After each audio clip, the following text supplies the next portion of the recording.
سلام، به کانال ریویویت خوش اومدید. محمد هستم و تو این قسمت قراره 5 تا دیگه از فیلم های اکشن ترسناک و هیجان انگیز آشنا بشیم. برای دیدن ویدیوهای دیگه کانال رو دنبال کنید و زنگوله کنارش رو بزنید تا به محض انتشار فیلم های جدید با خبر بشید. بدون معطلی بریم سراغ معرفی فیلم های این قسمت.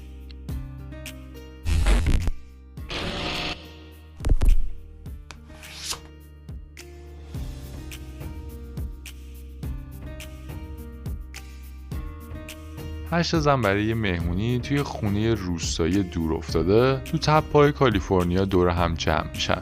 چیزی نمیگذره که یه سری مزاحم نقابدار خونه رو احاطه میکنن و به سمت خونه و مهمونا تیراندازی میکنن.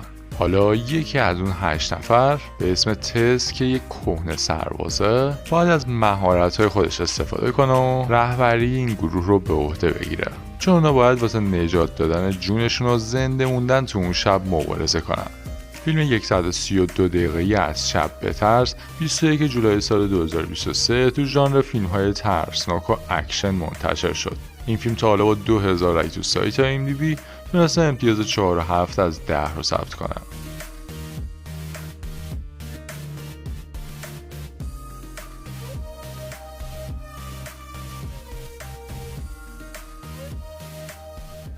سالها بعد از جنگی به اسم جنگ 60 دقیقه‌ای، شهرهای بزرگ برای نجات و بقا از دنیای متروکه و ویران شده روی چرخهای بزرگ سوار هستن و دائم در حال حرکتن. اونا به شهرهای کوچکتر حمله میکنن تا منابع خودشون رو تامین کنن، اما منابع سیاره رو به اتمامه. تو این بین مرد جوانی به اسم تام بعد از آشنایی با دختر خطرناکی به اسم استر باید برای بقا مبارزه کنن.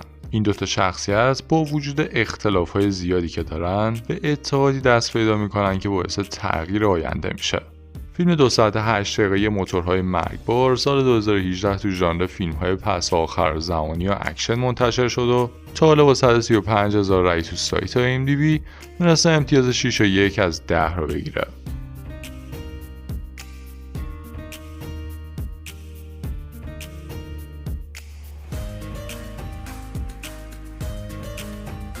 یه مهندس همراه همسر و 2 تا دخترش برای شغل جدید به یک کشور ناشناخته تو جنوب شرقی آسیا میرن، اما چیزی نمیگذره که اونا خودشون رو وسط یک کودتای بزرگ میبینن. حالا اونا باید تمام تلاششون رو بکنن تا از محیطی که تو اون خارجی ها رو اعدام میکنن فرار کنن.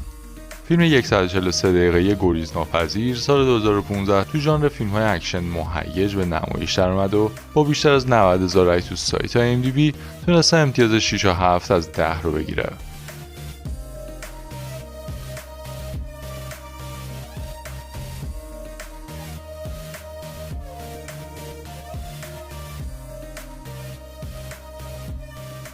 یه شهاب سنگ بعد از وارد شدن به جو زمین به 2 تا قسمت تقسیم میشه. یه قطعهش به مرکز یه شهر کوچیک کوهستانی برخورد میکنه و باعث میشه همه چیز و همه کس به سرعت شروع به یخ زدن کنن. قطعه دوم هم یه منطقه استوایی رو بین برف و یخ تشکیل میده. تو این بین یه فارغ التحصیل دانشگاهی و یه مرد محلی تلاش میکنن که 2 تا قطعه شهاب سنگ رو دوباره به هم متصل کنن تا شهر و بشریت رو نجات بدن. این فیلم 126 دقیقه‌ای سال 2014 تو ژانر فیلم‌های علمی تخیلی، ماجراجویی یا اکشن به نمایش در اومد و تا حالا تونسته با 2000 رای امتیاز 3.8 از 10 IMDb رو بگیره.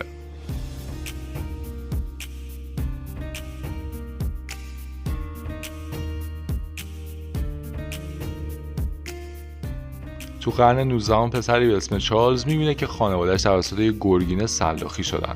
مادر چارلز قبل از مرگ طلسم بهش میده که متعلق به پدر بزرگشه که شکارچی بزرگ گرگینه ها بوده. 25 سال بعد چارلز یه شکارچی گرگینه است که کنار گروهی از شکارچی ها کار میکنه تا جهان را از شر تمام گرگینه ها خلاص کنه.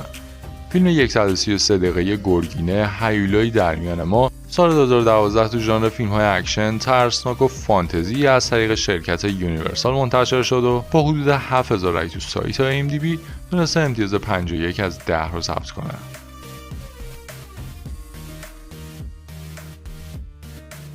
مرسی که ویدیو رو تا انتها تماشا کردید. اینجا چند تا ویدیو بهتون پیشنهاد میدم که احتمالاً خوشتون میاد. منتظر ویدیوهای دیگه کانال باشید و لایک و کامنت هم یادتون نره.